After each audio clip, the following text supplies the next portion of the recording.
الحمد لله رب العالمين، وصلى الله تعالى وسلم وبارك على جميع الأنبياء والمرسلين، خصوصا سيدهم وخاتمهم محمد المبعوث رحمة للعالمين وآله أجمعين من الصحب والأزواج والقرابة والتابعين لهم بإحسان إلى يوم الدين. مسلمانانی بەڕێز و خۆشەویست، بینەران و بیسەرانی بەڕێز، ئەم ئاڵقەیەمان ئاڵقەی دووەمە لە بابەتی چۆن دەبینە مسلمانی ڕاست و ساخ. ئێمە لە ئاڵقەی یەکەمدا چەم کوواتای بوونە مسلمانی ڕاست و ساخ شیمان کردەوە، ڕوونمان کردەوە، و حکمی بوونە مسلمانی ڕاست و ساغیشمان ڕوون کردەوە. ئێستا لەم ئاڵقەیەدا باسی چۆنیەتی بوونە مسلمانی ڕاست و ساغ دەکەین. دوای ئەوەی بەرچاومان ڕوون بوو مسلمانی ڕاست و ساغ کێیە و چۆنە، و حکمی بوونە مسلمانی ڕاست و ساغ چییە کە بریتێ لە فەرز بوون و پێویست بوون. ئەمجار باسی چۆنیەتی بوونە مسلمانی ڕاست و ساغ دەکەین کە بە بۆچوونی من دەگونجێ بە گرتنەبەری ئەو حەوت هۆکارە، ڕەچاوکردنی ئەو حەوت هۆکارە ئێمە بتوانین ببینە مسلمانێکی ڕاست و ساغ، واتە چۆنیەتی بوونە مسلمانی ڕاست و ساغ لەو حەوت هۆکارەدا بەرجەستەیە. یەکەم، تێگەیشتنی قوڵ لە قورئان. گومانی تێدا نییە کە قورئان دوا فەرمایشتی خوای بەرزی مەزن و کۆتا کتێبی دابەزێنراوی خوا بۆ سەر کۆتا پێغەمبەری خۆی محەممەد صلی الله عليه و آله وسلم بریتێ لە مەتنی ئیسلام و نێوڕۆکی ئیسلام.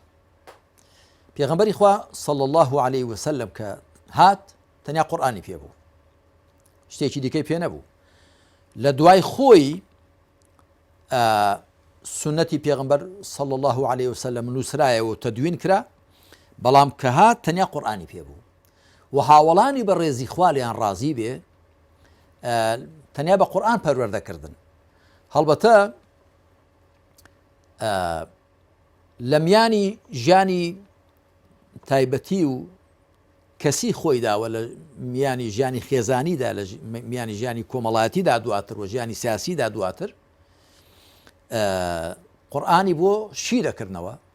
و پێشانی دەدان کە قورئان چۆن پیادە دەکرێت لە ڕواکردەیەکەیەوە. وەکی دیکەش هەمیشە پێغەمبەری خاتم صلی الله عليه وسلم هاوڵانی بەڕێزی، عەقڵ و دڵی هاوڵانی بەڕێزی بە نووری قورئان، بە ڕووناکی قورئان ڕۆشن دەکردەوە. هیچی دیکەی پێ نەبوو غەیری قورئان. کەواتە هۆکاری یەکەم بۆ بوونە مسلمانی ڕاست و ساغ ئەوەیە کە هەوڵ دەین هەرچی زیاتر لە قورئان تێبگەین، قوڵتر لێی تێبگەین، باشتر لێی تێبگەین، فراوانتر لێی تێبگەین، ڕاستتر لێی تێبگەین. گومانیشی تێدانێت کە ڕاستێگەیشتنی قورئان یەکسەر پەیوەستە بە چاکخوێندنەوەیەوە و لێوەربوونەوەیەوە. بۆیە زانایانی ئیسلام زانیاریکی تایبەتیان داناوە بە ناوی چاکخوێندنەوەی قورئان، علم و تەجوید القورئان. بۆیە پێویستە هەوڵ دەین قورئان بە شێوەیەکی ڕاست و دروست بخوێنینەوە، هەموو پیتەکان حەقی خۆیان پێ بدەین، هەموو وشەکان حەقی خۆیان پێ بدەین، لە شوێنی کە پێویستە بوەستین، و هەموو ئەدەب و ڕەوشتەکانی قورئان خوێندن پێویستە ڕەچاو بکەین. وەکو من لە کتێبی قورئانی مەزن لە 19 تەوەردا بە تەفسیل باسم کردووە، هەروەها لە کتێبی با لە خزمەت قورئان دابین دا بە تەفسیل باسم کردووە. قورئان بوونکردنە هاوڕاز و هاوڵی خۆ و کارلێکردن لەگەڵ قورئان هەنگاوی یەکەم و هاوکاری و هۆکاری یەکەمە بۆ ئەوە کە ببینە مسلمانێکی ڕاست و ساخ. دووەم، گرتنی ڕێبازی پێغەمبەری خوا صلی الله عليه و آله وسلم، يعني اتباع سنة نبي الله. سنة لزمانی عربی دا معنای ڕێباز دێ، الطریقة، ولا قورآن جا کە بەکار هاتوو هەر بە معنای ڕێباز و بە معنای یاسای خوا بەکار هاتووە یا بە معنای مامەڵەی خوا لەگەڵ کۆمەڵگاکاندا هاتووە. قەد خەلەت من قەبلیکم سونەن واتە یاساکانی خوا لە کۆمەڵگاکانی پێشوودا ڕابردوون، یاخود سنة الله في الذين خلوا من قبل، یاسای خوایە لەوانەی پێشوودا کە ڕابردوون ئاوا یاسای خوا جاری بووە، واتە هەمان یاسای خوا بوو ئێوەش لە ئارادایە. کەواتە سنة النبي صلى الله عليه وسلم يعني ڕێبازی پێغەمبەر صلى الله عليه وسلم. وەکو من لە نامیلکەیەکدا بەناوی قورآن و سنت وەکو ڕوح و جەسەد تێکەڵکێشن جوان ئەوەم ڕوون کردوتەوە کە قورآن و سنت دووشتی لێک جیانین بەڵکو تێکەڵکێشن، و سنت و ڕێبازی پێغەمبەر صلى الله عليه وسلم جەوهەرەکەی و هەناوەکەی بریتێ لە قورآن. هەر بۆیە کەسێک شارەزای قورآن نەبێ لە سنت تێناگا، نەک کەسێک شارەزای سنت نەبێ لە قورآن تێنەگا بە پێچەوانەوە. دەبێ بزانی قورآن چی تێدایە، ئەمجا لە ڕێبازەکەی پێغەمبەر صلی الله عليه وسلم کە بریتێ لە چۆنیەتی جێبەجێکردنی قورآن لێ تێدەگەی. ومن لەو نامیلکەیەدا کە باسم کرد باش خاڵم خستۆتە سەر پیت لەو بوارەدا و هەندێک هەڵە تێگەیشتنی مسلمانانم ڕاست کردوێتەوە کە هەندێک پێیان وایە ئێمە بەهۆی سنەتەوە لە قورآن تێدەگەین. نا، قورآن بۆ خۆی لێ تێدەگەین. خوا ناوی لە کتێبی خۆی ناوە مبین، ڕوونکەرەوە، بەڵام بەهۆی سنەتەوە دەزانین قورآن لەلایەنە کردەیەکەیەوە چۆن جێبەجێ دەکرێت. هەر ئەوەشە مانای ڕوونکردنەوەی پێغەمبەر صلی الله عليه وسلم بۆ قورآن کە خوا دەفەرمێ و ئەنزەلنا ئیلەیکە الذیکڕ لیتبەینە للناس ما نزل إلیهم ولعلهم يتفکرون. ذیکرمان بۆ تۆ دابەزاندو تاکو ئەوی بۆیان دابەزێنرا بۆیان ڕوونکەوە بەڵکو خۆشیان بیر بکەنەوە. لە ڕاستیدا پێغەمبەر صلی الله عليه وآله وسلم ئەوی بۆ ڕوونکردوینەوە بریتێ لە چۆنیەتی کارپێکردنی قورآن لەو ڕۆکە لە ڕۆکردەیەکەیەوە، نەک دابنیشێ قورآنمان بۆ تەفسیر کا بۆ ماڕوون کاتەوە هەمووش، کە قورآن بۆ خۆی ڕوونە. بۆ کەسانێک کە شارەزای زمانی عەرەبی بن قورآن ڕوونە، بەڵام چۆن کاری پێ دەکرێ ئەوە پێغەمبەر صلی الله عليه وسلم بۆی ڕوون کردوینەوە. 5 فەرزەی نوێژ چۆن دەکرێن، ڕۆژی مانگی ڕەمەزان چۆن دەگیرێ، حەج و عومرە چۆن دەکرێت، جەنگ و جیهاد چۆن دەکرێت، هەڵسو کەوتە کۆمەڵایەتەکان، هەڵسو کەوتە خێزانیەکان و ڕەوشت و ئاکارەکان پێغەمبەری خوا عەلەیهی سەڵات وسەلام لە دووتوێ ڕێبازەکەی خۆیدا بۆی ڕوون کردوینەوە. کەواتە هۆکاری دووهەمی بوونە مسلمانی ڕاست و ساغەوەیە کە ڕێبازی پێغەمبەر بگرین صلی الله عليه وسلم بە ورد و درشتیەوە و باش تێیدا کارامە و سەرڕاست و شارەزا بین و هیچ شتێکی لێ نەبوێرین. سێیەم هۆکاری سێم بریتێ لە چەسپاندنی ئیمان و پارێزکاری. هەتا ئیمانمان مەحکەمتر بێ و پارێزکاریمان تەقوامان باشتر بێ، گومانی تێدا نییە ئەوە زەمینەمان بۆ دەڕەخسێنێ کە مسلمانی باشتر بین. و لە ڕاستیدا مسلمانەتی بریتێ لە ئیمان و تەقوا. خوا سبحانه وتعالى لە سوورەتی یونس دا دەفەرمێ ئەلا إن أولياء الله لا خوف عليهم ولا هم يحزنون الذين آمنوا وكانوا يتقون. ئاگادار بن دۆستانی خوا نەترسیان لەسەر نەخەم و پەژارەدا دەگرن. چێن دۆستانی خوا؟ الذين آمنوا وكانوا يتقون، ئەوانەی ئیمانیان هێناوە و عادەتیشیان وا بوو هەمیشە پارێزکاریان دەکرد. پارێزکاری واتە لە خۆوریابوون، واتە بە شێوەیەک مامەڵەکردن لە خۆت وریابی، ئەرکەکانت نەشوێنی قەدەغەکان نەشتێنی. یەکێک لە خواناسان دەڵێ التقوى هو ألا يجدك الله حيث منعك وألا يفتقدك حيث أمرك. تقوى ئەوەی کە خوا تۆ نەبینی لە شوێنە لێ قەدەغە کردووی و تۆشی لێ نادیار نەبی لە شوێنێکە لەسەری پێویست کردووی، واتە هەموو ئەرکەکان جێبەجێکەی و خۆشت لە هەموو قەدەغە کراوەکان بپارێزی. هەتا ئیمان و تەقوا لە دڵماندا زیاتر بچەسپن، معنای ئێمە دۆستایەتی خۆمان بۆ دەستەبەرتر دەبێ کە دۆستی خوش بووین، خوا مشهورمان دەخوا، سەرپەرشتیمان دەکا، ئاگای لێمان دەبێ، چونکە خوا سبحانه وتعالى مشهوری دۆستەکانی خۆی دەخوا و ئاگای لێیان دەبێ بە ئاگالێبوونی تایبەت، ئەگەنا ئاگای لە هەموو دروستکراوەکانی خۆیەتی و مشهوری هەموو دروستکراوەکانی دەخوا، بەڵام بە شێوەی تایبەت ئاگای لە بڕوادارانی پارێزکار دەبێ. وەکو زانایان گوتوانە من کانە مؤمنا تەقیا کانە لله وەلیە، هەر کەسێ بڕوادار و پارێزکار بوو ئەوە دۆستی خوایە و نزیکی خوایە سبحانه وتعالى. هۆکاری چوارەم بۆ لای خوا گەڕانەوەی بەردەوام. مسلمان کاتێک بەرەو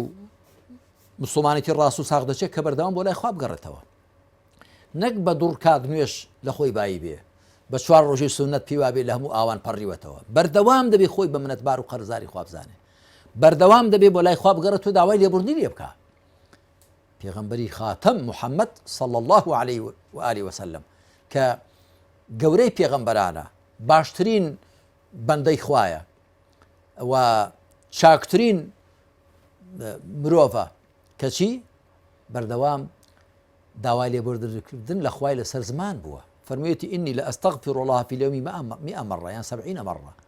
من لە ڕۆژێدا 100 جار یا 70 جار داوای لێبوردن لە خوا دەکەم بەڵکو پێغەمبەر صلى الله عليه وسلم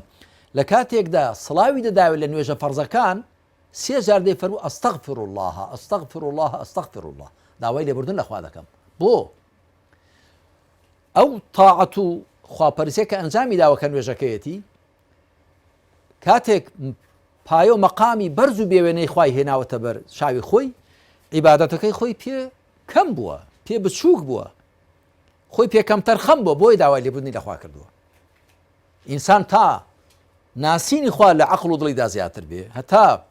پێگە و پایەی بێوێنەی خوا زیاتر دەرێک بکە زیاتر خۆی بە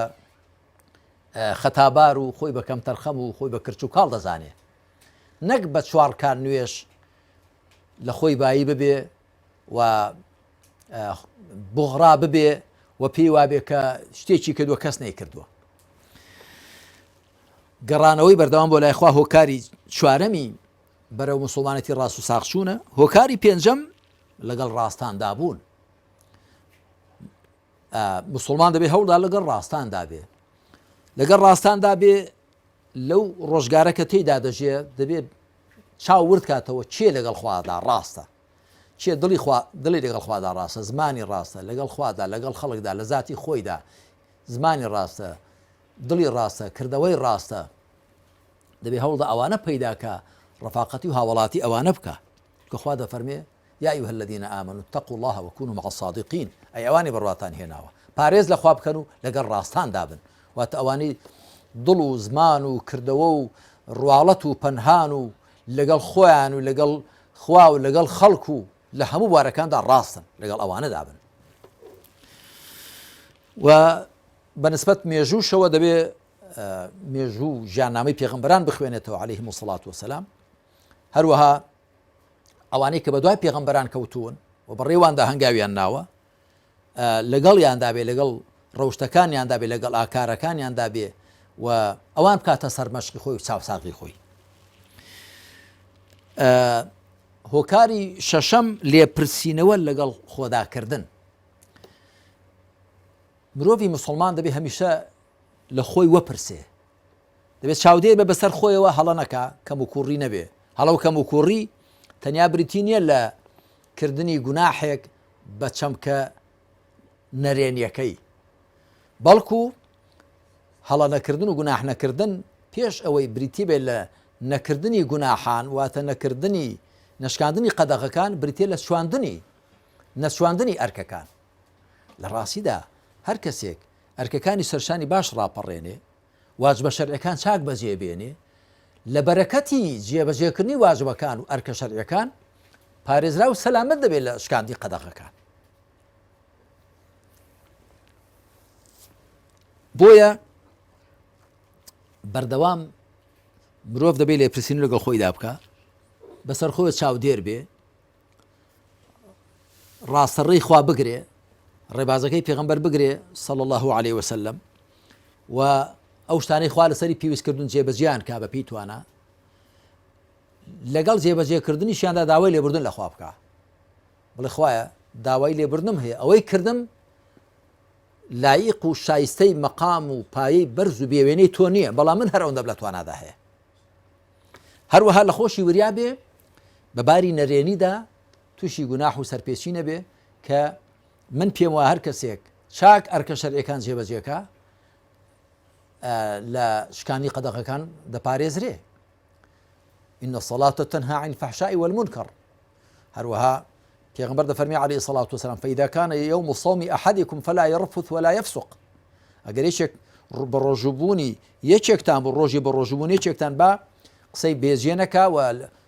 کاری خراپ و لادەرانە نەکە لە ڕاستیدا ڕۆژ و گرتن قەڵغانە خاوەنەکەی دەپارێزێ هەروەها حەج و عومرە بە هەمان شێوە هەروەها هەموو عیبادەت و تاعەتەکان کە مرۆڤ بۆ خوا ئەنجامیان دەدا خوا بۆی لەسەر ئێمەی پێویست کردوون تاکو پاک و چاک بین تاکو ڕاست و ساغ بین هەتاکو بمان پارێزن ئەو عیبادەت و پەرستشانە بمان پارێزن لە لادان و تاوان و خلیسکان و حەوتەم و کۆتایی بەردەوامی یادی خواکردن هەمیشە دەبێت دڵمان بە یادی خوا ئاوەدان بێ بە ئەزمون دەرکەوتووەوە پێغەمبەر عەلەیهی سەڵات وسەلام فەرموویەتی کە دڵێک یادی خوای تێدا بێ شێتان توخنی ناکەوێ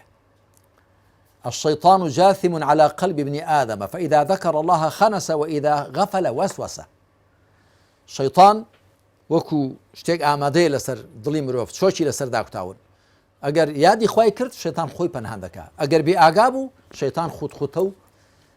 دنەدانی خراپی بۆ دەکات کەواتە بە هەمیشە دڵمان بە یادی خوا ئاوەدان بێ هەمیشە یادی خوامان لەسەر زمان بێ لە نێو دڵدا بێ بۆ ئەوەش هۆکارێک بێ لە هۆکارانەی کە دەمانکەن بە موسڵمانی ڕاست و ساخ خوا بە لوتف و کەڕەمی خۆی ئەم هۆکارە بۆ هەر کامێک لە ئێمە بیڕەخسێنێ و هۆکارەکانی دیکەش کە من دەرفەتنەوە هەمویان باسکەم تاکو ببین بە موسڵمانێکی ڕاست وەکو خوا فەرمانی پێکردووە و لە قورئان داهاتوە لە سونەتی پێغەمبەر و ڕێبازی پێغەمبەر صلی الله علیه وسلم و ساغ بەو شێوەیە کە خوا سبحانه وتعالى پەسەندی دەکا و وەری دەگرێ لێردا کۆتایی بەم ئاڵقەی دووەمە دێنین وصلى الله على محمد وعلى آله وصحبه أجمعين والحمد لله رب العالمين